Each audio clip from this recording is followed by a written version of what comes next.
ಯಾರು ಇಲ್ಲ. ಯಾವ್ರೆ ಕೂತವ್ರೆ? ಇದ್ದಾರೆ ಇದ್ದಾರೆ. ಯಾರು ಗೊತ್ತಿಲ್ಲ ಯಾರು ಅಂತ.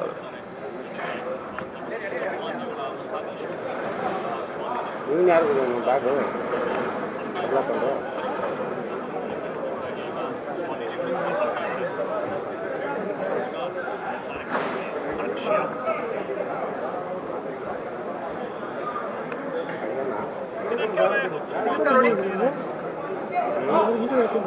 ಅಳಿಯನ ಇರ್ಬೇಕು.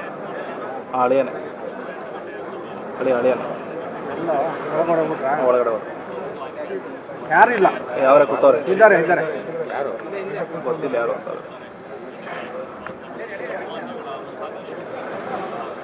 ನೀನು ಯಾರು ಬ್ಯಾಗು ಹಾಕೊಂಡು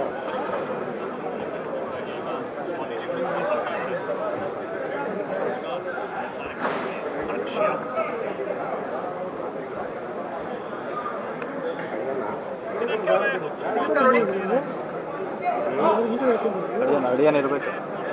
ಅಳಿಯನೆ ಒಳಗಡೆ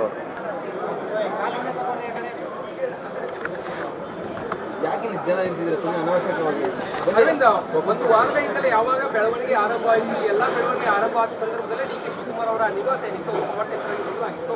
ಈಗ ಅದು ಕಂಟಿನ್ಯೂ ಆಗ್ತದೆ, ವಿಶ್ವಾಸನ ಗಮನಿಸ್ತಾ ಇದ್ದೀವಿ. ಇವತ್ತು ಕೆಲವೇ ಡಿ ಕೆ ಶಿವಕುಮಾರ್ ಅವರು ಸಿಎಂಆಗಿ ಪ್ರಮಾಣ ವಚನವನ್ನು ಸ್ವೀಕಾರ ಮಾಡ್ತಾರೆ. ಬೆಳಿಗ್ಗೆಯಿಂದಲೇ ಅವರ ಅಭಿಮಾನಿಗಳು ಕಾರ್ಯಕರ್ತರು ಕೂಡ ಮನೆ ಬಳಿ ಬಂದು ಅವ್ರನ್ನ ಭೇಟಿ ಮಾಡಬೇಕು, ಅವರಿಗೆ ಶುಭ ಕೊಡಬೇಕು ಅಂತ ಹೇಳಿ ಸಾಕಷ್ಟು ಸಂಖ್ಯೆಯಲ್ಲಿ ಬೆಳಿಗ್ಗೆಯಿಂದಲೇ ಬರ್ತಾ ಇದ್ದಾರೆ. ಪ್ರಪಂಚದಲ್ಲಿ ಒಂದು 2 ಬಾರಿ ಕೂಡ ಡಿ ಕೆ ಶಿವಕುಮಾರ್ ಅವರು ಕಾಣಿಸ್ಕೊಂಡು ಅವರು ಮಾಡುವಂಥ ವಿಶ್ವಗಳು ಆಶೀರ್ವಾದಗಳಿಂದ ಇನ್ನೂ ಕೂಡ ಸ್ವೀಕಾರವನ್ನು ಮಾಡುವುದು. ಈಗ ಮತ್ತೆ ಇನ್ನೇನು ಕೆಲವೇ ಕ್ಷಣಗಳಲ್ಲಿ ನೇರವಾಗಿ ಇಲ್ಲಿಂದ ಪ್ರಮಾಣ ವಚನ ಸ್ವೀಕಾರ ಮಾಡುವಂಥ ಕಾರ್ಯಕ್ರಮಕ್ಕೆ ಜರುಗುವಂಥ ಕಾರಣಕ್ಕಾಗಿ ಮತ್ತೆ ಅವರನ್ನ ಭೇಟಿ ಮಾಡಬಹುದು ಅನ್ನುವಂಥ ಕಾರಣಕ್ಕಾಗಿ ಮತ್ತೆ ಈಗ ಹೆಚ್ಚಾಗಿ ಬರ್ತಾ ಇದೆ. ಬೆಳಿಗ್ಗೆಯಿಂದ ಕೇವಲ ಕಾರ್ಯಕ್ರಮ ಮಾತ್ರ ಅಲ್ಲ, ಅನೇಕ ನಾಯಕರುಗಳು ಸಚಿವಾಕಾಂಕ್ಷಿಗಳಿಂದ ಹಿಡಿದು ಶಾಸಕರುಗಳು ಎಲ್ಲರೂ ಕೂಡ ಅವರ ಮನೆಗೆ ಬಂದು ಅವರಿಗೆ ಶುಭ ಕೊಡುವಂಥ ಕೆಲಸಗಳನ್ನ ಮಾಡ್ತಾ ಇದ್ದಾರೆ. ಇನ್ನೇನು ಕೆಲವೇ ಹೊತ್ತಲ್ಲಿ ಸುಮಾರು 2:30-3 ಗಂಟೆ ಸುಮಾರಿಗೆ ಇಲ್ಲಿಂದ ತಿರುಗುವಂಥ ಸಾಧ್ಯತೆ ಇದೆ. ನೇರವಾಗಿ ಇಲ್ಲಿಂದ ರಾಹುಲ್ ಗಾಂಧಿ ಅವರನ್ನ ಭೇಟಿ ಮಾಡ್ಕೊಂಡು ಆ ಬಳಿಕ ಕಾರ್ಯಕ್ರಮಕ್ಕೆ ತೆರಳುವುದು ಕೂಡ ಹೇಳಲಾಗುತ್ತಿದೆ. ಅಲ್ಲಿಂದಲೂ ಕೂಡ ಸಾಮಾನ್ಯವಾಗಿ ಬರುವಂಥ ಸಂಖ್ಯೆ ಹೆಚ್ಚಾಗಿರುತ್ತೆ.